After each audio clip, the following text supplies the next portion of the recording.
Sobat Citana, kembali bersama saya Dr. Ana. Nah ini mumpung lagi ada jeda, saya mau berbagi sedikit insight atau pemikiran buat teman-teman yang mungkin nanti tertarik untuk jadi YouTuber.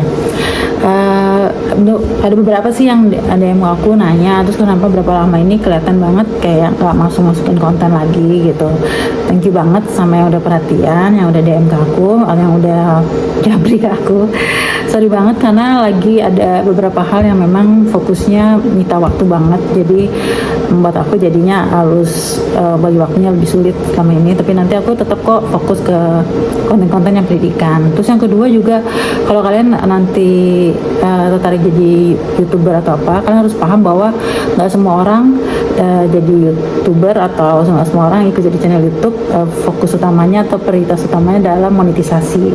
Sampai sekarang aku udah ada kayaknya 3 tahun ya, kayak 2021 aku mulai channel YouTube aku belum monetisasi sama sekali, belum dimonetisasi sama sekali, karena selain monetisasi itu selain butuh subscriber, dia juga butuh jam tonton publik. Dan kalau untuk jam tonton publik, kadang-kadang seseorang harus membahas sesuatu yang viral. Sesuatu yang viral itu kadang-kadang risikonya adalah kontroversial, dan kalau cuma untuk uang, menurut aku sih untuk beberapa orang mungkin itu nggak bermasalah, tapi buat aku itu kayaknya kurang elok aja sih, kurang enak aja gitu. Jadi buat aku tetap jaga bahwa konten di channel YouTube aku tuh aku usahain tentang pendidikan, tetap balik sih ke 3 hal ya sering aku bahas, bahwa tentang mental health, tentang kesehatan gitu, dan juga tentang spiritual gitu.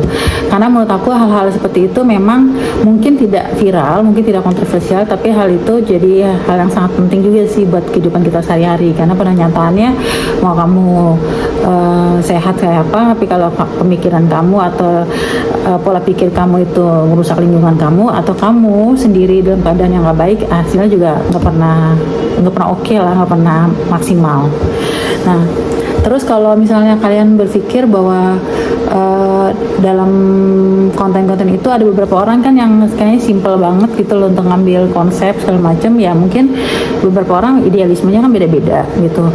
Kalau aku tipikal orang yang ya balik lagi sih ke MBTI, jadi ke bahasa MBTI, idealisme orang itu beda-beda. Jadi kalau ada orang yang memang dia akan tetap bertahan di konsepnya dia apapun yang terjadi gitu, mungkin dia akan beradaptasi, tapi dia berusaha untuk tetap menjaga sikapnya atau menjaga idealismenya. Kenapa? Karena ya itu balik ke orang ada punya prinsipnya lurus, ada orang punya ya udahlah nggak apa-apa zigzag dikit. Nah itu tergantung dari diri kalian masing-masing. Nah aku tuh lagi pengen banget sih sebenarnya nanti mau bahas tentang MBTI lagi, dan bakal banyak mungkin bahas tentang soul gitu ya. Karena tadi kemarin itu kan dulu awal tahun aku juga udah bilang bahwa bakalan banyak banget bahas tentang quotes begitu, belajar dari tokoh-tokoh sejarah atau belajar dari tokoh-tokoh agama, karena aku muslim juga mungkin dari ayat-ayat yang aku baca gitu ya. Dan memang juga ada beberapa hal yang harus aku lakuin yang agak berat adalah karena orangnya imajinatif, dan mungkin beberapa teman yang imajinatif kan, kalian pasti suka musik, kalian suka seni kan gitu, dan mungkin di agamaku musik itu masih orang yang kurang setuju atau apa gitu ya. Ini makasih banyak banget sama yang udah perhatian, sama yang udah yang ngasih tahu. Aku appreciate banget, aku berusaha banget kemudian dapat jalan tengahnya untuk bisa ini ya, bisa bagi ilmu tapi dengan cara yang lebih baik.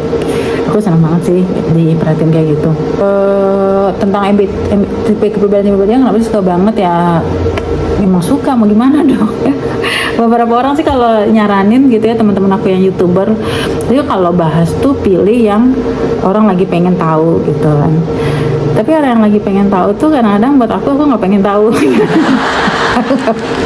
Misalnya pengen dokter bahas kesehatan, nah tapi aku tiap hari kan juga ketemu sama pasien atau sama orang lain nanya kesehatan. Jadi kayaknya itu satu hal yang kayaknya setiap hari aku udah kerjakan gitu, terus ngapain aku bahas itu lagi gitu. Terus ada beberapa hal yang aku pengen tahu justru karena menurut aku itu menarik, dan di kepribadian MBTI dimanapun juga ada kesukaan mereka masing-masing. Kayak kamu mungkin kamu karyawan atau kamu pekerjaannya administratif, tapi kamu sukanya bertualang gitu kan. Pasti biasanya kan channel atau konten-konten kamu kan kamu jarang lah, mestinya sih secara menurut aku secara natural kamu kan pasti nyari sesuatu yang beda dari kerjaan kamu sehari-hari kan. Misalnya kamu administratif, ya kamu pasti mungkin akan posting-posting keindahan pemandangan saat kamu traveling atau apa gitu. Atau misalnya kamu penyuka banyak kan orang-orang yang pekerjaannya yang serius banget, tapi dia penyuka binatang-binatang yang lucu-lucu gitu, kucing misalnya, atau piaraannya lucu-lucu, dia kan posting piaraannya.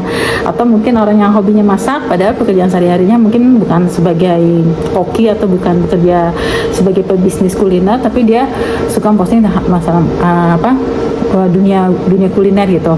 Jadi ya kadang-kadang orang memang posting sesuatu yang berbeda dari apa yang dikerjakan sehari-hari kan, karena memang mencari sesuatu yang baru ya. Dan kalau menurut aku mengeksplorasi sesuatu yang baru itu juga bisa mengembangkan diri kita dan membuka pemikiran kita lebih luas. Kalau menurut aku sih gitu. Cuman mungkin beda-beda. Kalau kamu juga bisa fokus ke satu hal, itu lebih bagus lagi. Dan sayangnya temanku nasihatin sih, yang nasihatin bahwa kalau kamu mau cepet, sebenarnya kamu harus fokus satu hal aja, dan kamu fokus banget di situ, pasti kamu lebih cepat untuk dapat viewer atau dapat monetisasi. Tapi aku belum tertarik ya untuk sampai harus fokus satu hal. Oke, tapi kadang-kadang aku kan prinsipnya channel YouTube kita kan idealismenya adalah random dan abstrak. Jadi ya mau aku bahas ya aku bahas, kalau yang nggak mau aku bahas ya nggak bahas. Kadang-kadang kan tiba-tiba ada makanan aja, tiba-tiba gitu kan, tiba-tiba ada bahas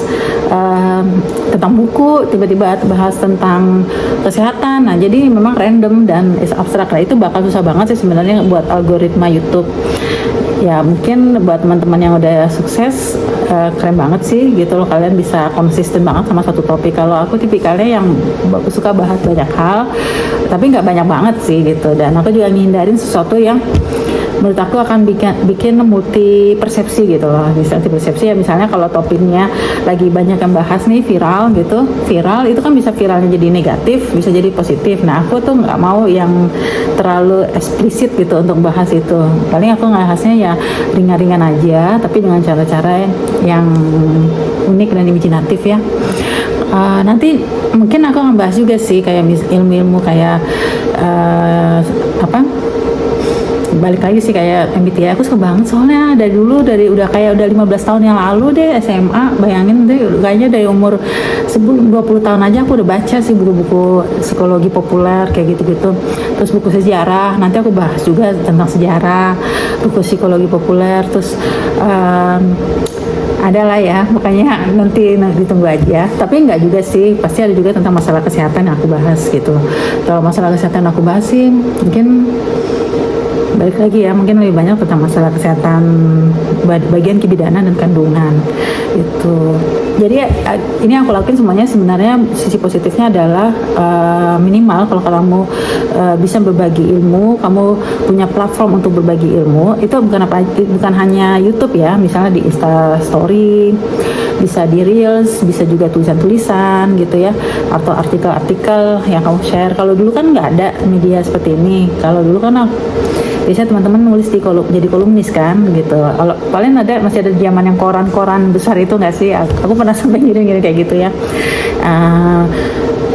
Minimal kalau kamu lagi ilmu, kamu belajar gitu, karena orang susah berbagi ilmu kalau dia nggak banyak baca atau dia nggak banyak menelaah atau berpikir. Oh ya, juga satu hal sih, kalau misalnya kamu penyuka media sosial kayak aku atau penyuka YouTube, kita bisa tuh kayak mungkin ya kita nih sama ya, aku sama kalian tuh yang bisa scrolling itu juga harus ini sih harus ngomong diri sendiri mesti kayaknya menjaga juga apa yang harus kita lihat, apa yang harus kita pikirkan, karena kalau semuanya kita pikirkan juga kayaknya bakal membuang waktu kita atau bikin kita juga kelelahan sih sebenarnya. Terus yang kedua juga gunain prinsip bahwa jangan terima semuanya mentah-mentah gitu. Semuanya diserap, dianalisa, dipikirkan gitu. Jadi jangan overthinking juga sih gitu. Nggak semuanya kamu harus pikirin dalam-dalam. Tapi semua informasi jangan diserap mentah-mentah, dipikirkan dalam-dalam dulu, ditanya dulu, dilihat dari berbagai sudut pandang dulu, dianalisa dulu gitu ya. Ya balik lagi sih, nanti mungkin aku akan bagi-bagi lagi ilmu, tapi nggak yang semuanya. Ya aku balik tadi, yang bilang tadi nggak semuanya ilmu itu bisa aku share terbuka gitu ya, karena semua orang menurut aku berhak untuk belajar dari banyak tempat, dari berbagai sudut pandang, dan mereka punya pemikirannya sendiri, cara mereka menganalisa juga bisa beda-beda.